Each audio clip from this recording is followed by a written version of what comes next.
All right, guys, this is the first video in a brand new series on how to become a successful real estate investor. So in this series, we're gonna have all kinds of practical information like how to do your own home inspections, how to look at a property in person and make sure that you're buying a good asset, how to analyze property online, how to calculate job costs, and a lot more information like that. But we're also gonna have a lot of information on the head game, on the strategies and tactics that you're gonna want to follow in order to become a successful real estate investor. And if you're already a successful investor and you want to learn how to become a better investor, then you're going to get a lot out of this series. So if that's something that interests you, then for the love of God, hit subscribe and stay tuned. All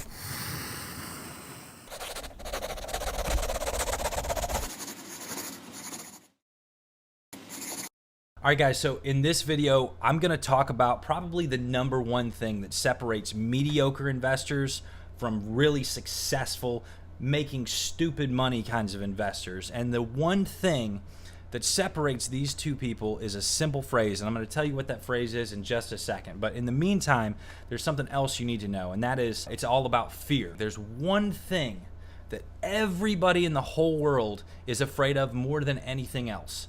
And that number one thing that everybody is afraid of is the unknown. Every single person that you meet in this world is afraid of the unknown. And so if you want to capitalize on this, or if you want to be, do better than everybody else, then you need to recognize this, and you need to recognize it within yourself. For instance, when I first got into, looking at property, and I had a very limited amount of cash, and I had, I wasn't using credit, so that was off the table. I started looking at properties within my price range. When I had $6,000 in the bank, I was looking at properties for $2,500, $3,500, $4,000. And at first, when I would look at these properties, I'd see, holes in the walls. I'd see drywall that was falling down from the ceiling, and I'd see insulation coming out of the ceiling, and I'd see, waves in the floor, and I would see sinks that were ripped out and all kinds of stuff. I would look at these houses and I'd say, there is no way that I could buy this house because I don't know how to replace floors. I don't know how to fix drywall. I don't know how to fix ceilings. And so for a good while, I just, I didn't buy anything. And over time, I learned to use this one phrase. I didn't, think about the fact that it was a phrase. I just learned to do this one thing. And that was, instead of saying, I don't know how to do this, or I can't buy this property, I would say, what if I did buy this property? What would that look like? What would I need to do in order to turn this into a cash flowing property that made me a good return? And so I started researching material costs. I started looking at cheap but functional quality building product. I started hanging out with contractors and even visiting them on job sites and watching them as they did certain things. And it wasn't very long before I realized that a lot of these things that I was really afraid to do, that I thought there was no way I could learn, that's just going to be too much work, they were actually really simple things. And because I started saying what if instead of I can't, I was able to find deals that nobody else could find. See, in business, there's this concept of, when everybody else zigs, you zag. So zigging would be, buying property and, expecting to make anywhere from a 4 to 12% return on that property every single year. That's zigging. Anybody with half a brain can do that. Zagging is when you start buying property and you're earning a 40, 50, 60% return on your investment every single year.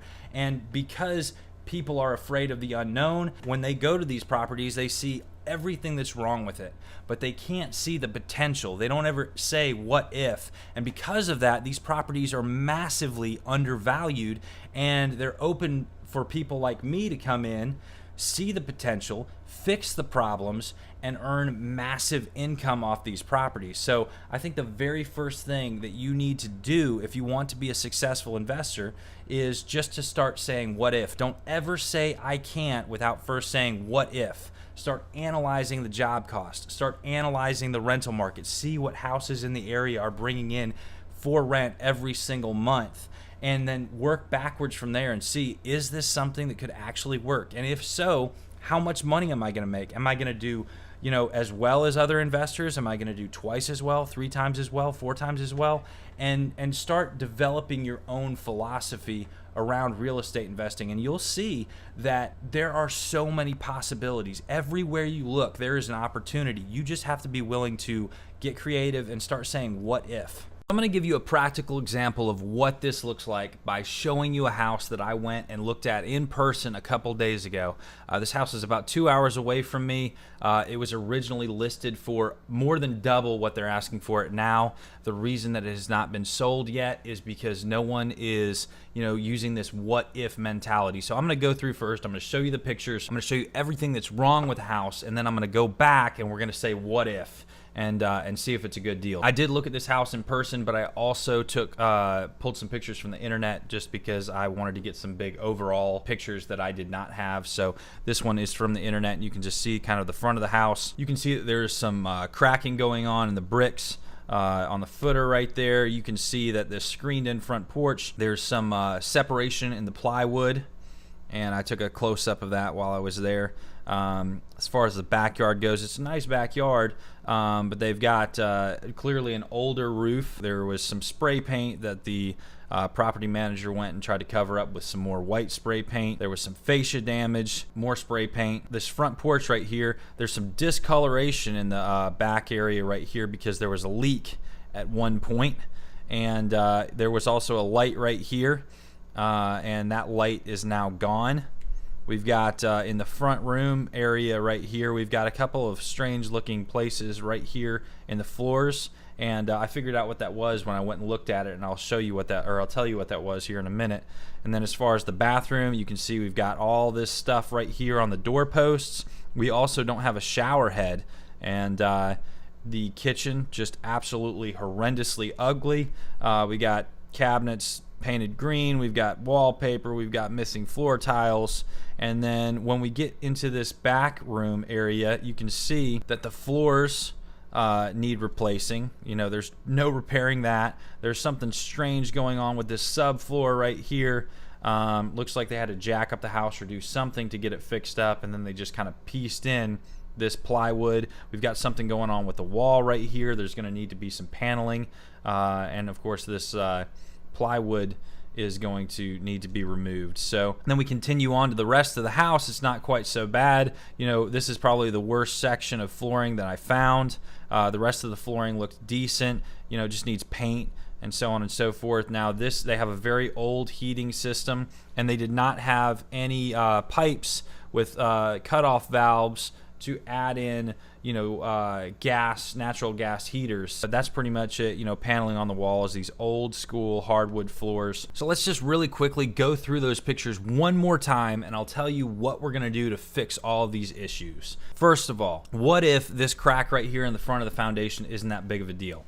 I went back, looked at the records for the house, and this front porch was added on later, so they have a completely different footer in the front. They probably didn't lay the footer right, and that's why we're seeing that crack. Now there is a little bit of foundation issues inside, but it's not major and it's nothing to worry about. So what if we just ignored that? Maybe I filled that in with a little bit of mortar and just let it be. What if I replaced this one sheet of plywood, put some caulking in all the cracks, and repainted this entire house? What if I patched any of these areas in the roof that might leak with tar for all of $12? What if I painted the outside completely, got rid of all this spray paint, and just made it look nice? What if I replaced this fascia board for all of $20? Because that's what it would cost me, and I'm already going to be painting anyway. What if when I painted the inside here and I fixed any kind of leaking that might be on top of this roof, I just took a $4 white metal cover to cover over this light hole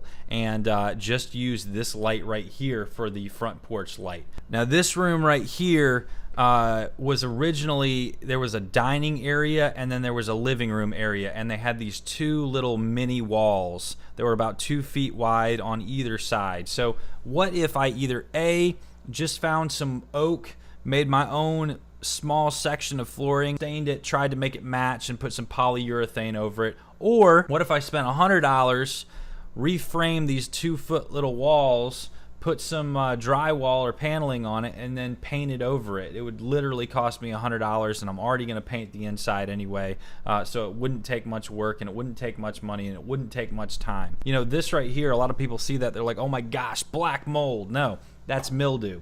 Not a big deal. scrub it down, throw some concrobium on it, throw some Zinsser Bullseye, which is an anti-mildew, anti-mold primer, and then paint it. No big deal. I'll spend, you know, 150, maybe 200 if I decide to get a really nice one, dollars on a shower that, you know, you can see the pipe and it just kind of comes over right here, and we'll put, you know, a shower curtain and so on and so forth. As far as this goes, super ugly kitchen, but what happens if I paint all of these cabinets a glossy white? Okay, and then I just put in tile flooring right here, and I put in a brand new fridge and a brand new stove.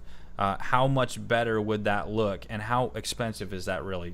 I mean, you're not talking about hardly any money. For the back room, you know, sure, it looks horrendous, but I can spend $10 on the paneling and for this spot right here, and then it's going to cost me $300 to $450 depending on the size of this floor to put down a laminate wood floor that's going to look really good, and because of the area that it's in, it's not going to get wet, and it should last me a really long time. And then as far as the floors in the other rooms, you know, what if I just cleaned them, painted all the walls, and then put some Zepp wet look on the floor to give it a nice shine? What if I just ignored this right here because I'm going to get those ACs that have heating and cooling in them? They're $400 a piece on Amazon. I get free shipping. And so I'm already going to be buying ACs anyway. That's $1,200. And what if I just painted all the paneling, just painted everything on the inside and outside? At the end of the day, what I came up with is that all of the repairs and the appliances and the window units, all of that combined is going to cost me $3,500, and I can probably get this house for a maximum of $9,500. It's very likely that I can get it for $8,000 or $8,500, but I'm going to do my figures based on $9,500 and then the $3,500 in repairs that I know I'm going to have.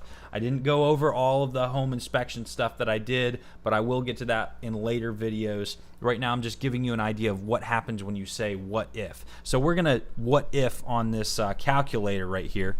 And remember, it's I'm just going to base all these figures off of $9,500 for a purchase price, $3,500 for the rehab and appliances. That's a total of $13,000. Now, Rentometer did not have any comparables for what rent is in this area. Even when I went back 4 years, they still had to do a 10-mile radius just to find 2 properties. So I couldn't use them. So instead what I did is I got on Google. I started searching for houses for rent, apartments for rent, and what I found was the low income apartments that did not look nice at all, 3-bedroom, 1 bath, were $730 a month. There was a lot of nicer apartments that were like 1 bedroom, 2 bedroom, that were anywhere from $700 and $1,000 a month. So I feel that it's very safe to say that I could rent this property out for $730 a month. So $730 times 12, we got $8,760. My property taxes would be $1,000 a year on this property. And then I'm going to take out 1 month worth of rent for unexpected vacancies and maintenance issues. That's $7,030 in profit every single year. Now, if I divide that by our $13,000, it's going to give us our cap rate. That's a 54% yearly return on our investment. It's going to take less than 2 years to get our money back on this house. You know what happens when you consistently double your money every 2 to 3 years? You get crazy stupid rich. All right guys, so that's going to be it for this video. Like I said, make sure you're subscribed because there's going to be a lot more videos where we go into a lot more detail in the future. One more thing, I created a rental property investors group on Facebook today. So there's like nobody in there right now, but I'm going to post a link in the description, and it's going to be a place for all of us to come together, kind of get a little community thing going on, a place for you guys to ask questions, not just of me, but also of the other group or members in the group. You can ask questions about screening tenants, you know, labor, materials, all that stuff, and hopefully we'll be able to all help each other out. So like I said, I'll post that link in the description, and I will see you guys in the next video.